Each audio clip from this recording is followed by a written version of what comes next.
हजुरलाई आज म घरमै सजिलैसँगले प्यानमै फ्रोजन मोमो 5 मिनेटमै बनाएर देखाउँदैछु। ग्रिटिङ्स एभ्रिवान, युट्युब च्यानल अमिर पन्छी फुड वर्ल्डमा हजुरहरूलाई धेरै धेरै स्वागत छ। यो रेसिपी चाहिँ खास गरेर स्टुडेन्ट भाइ बहिनीहरूको लागि पनि हो। घरमा यदि मोमो स्टिमर छैन भने पनि सजिलैसँगले हेल्दी तरिकाले यसरी तातो तातो मोमो बनाएर खान सक्नुहुन्छ जाडो महिनामा है। र बनाउन पनि एकदमै सजिलो छ। त्यसको लागि मैले फ्रोजन मोमो यस्तो वालामा लिएकी छु है। हजुरहरूले मोमो बनाउन ठिक्क बनाएर राख्नु भएको वाला लिनु भए पनि हुन्छ, फ्रोजन नगरेको वाला त्यस्तो पनि मजाले बनाउन मिल्छ प्यानमा नै। र सुरुमा एउटा प्यानलाई लिएकी छु, सकेसम्म ननस्टिक लिनुहोला, यसो गऱ्यो भने तल टाँसिँदैन। 2 चम्चा जति मैले तेल राखेँ, तेल जुनै युज गर्नु भए पनि हुन्छ है।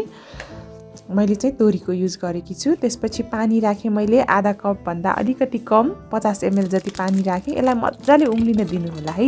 छोपेर नै यसलाई चाहिँ उम्लिन दिनुहोला, नत्र यो तेलहरू उछिटिने हुन्छ है।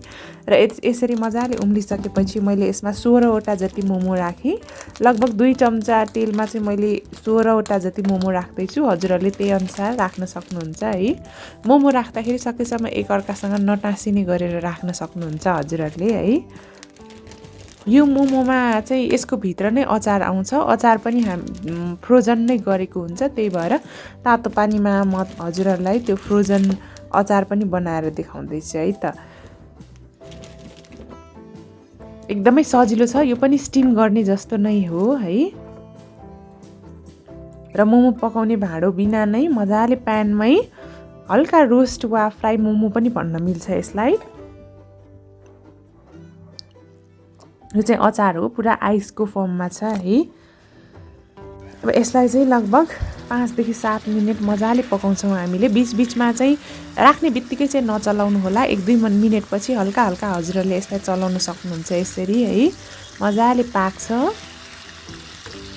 घरमा पनि यदि मोमो स्टिमरहरू छैन भने यसरी नै यो फ्रोजन नगरेको मोमोलाई पनि बनाउन सक्नुहुन्छ। यही तरिकाले हजुरहरूले बफ मोमो, चिकन मोमो, पोर्क मोमो वा अरू कुनै पनि मोमो बनाएर खान सक्नुहुन्छ।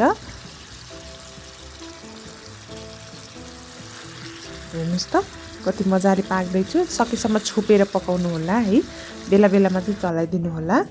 र यो पानी चाहिँ मैले 1 कप पानीमा यसरी यो बोइल गर्दैछु यो फ्रोजन अचारलाई। यो पुरै बोइल चाहिँ गरिरहनु पर्दैन, मनतातो पानी मनतातो भएपछि आफै पग्लिन्छ त्यो।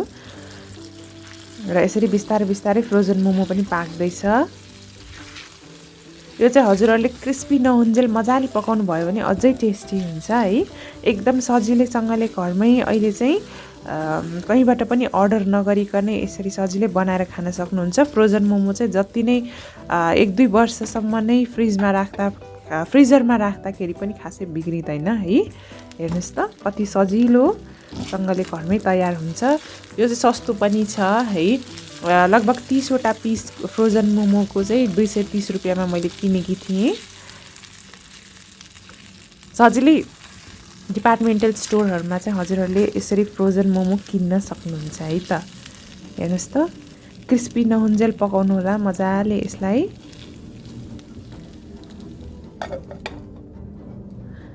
यसरी बिस्तारै बिस्तारै तयार हुँदैछ। 5 देखि 7 मिनटमा मजाले यो पाकिसकेको छ है। यसरी दुवैतिरबाट चाहिँ हल्का क्रिस्पी बनाएकी छु। मलाई चाहिँ क्रिस्पीवाला मनपर्छ मोमो। हजुरहरूले मेरो च्यानल अमर पन्छी फुड वर्ल्डलाई सब्सक्राइब गर्नुभएको छैन भने प्लिज सब्सक्राइब पनि गरिदिनु होला है। हेर्नुहोस् त यसरी तयार हुँदैछ। यसको अचार पनि एकदमै मिठो छ है, गोलबेडाको अचार। र हजुरहरूले पनि आफ्नो किचनमा एकचोटि ट्राई गर्नुहोला। एकदमै सजिलैसँगले तयार गर्न सकिन्छ। कहीँ बाहिर गएर किन्न गइराख्नु पनि पर्दैन। यो मोमो चाहिँ घरमा ल्याएर हजुरहरूले फ्रिजरमा स्टोर गरेर राख्न सक्नुहुन्छ है त। आजको भिडियो मन पर्यो भने भिडियोलाई लाइक, कमेन्ट र सेयर गर्न नबिर्सनु होला। र साथसाथै मेरो च्यानल अमर पन्छी फुड वर्ल्डलाई सब्सक्राइब गर्न पनि नबिर्सनु होला। Thank you so much for watching. Bye by.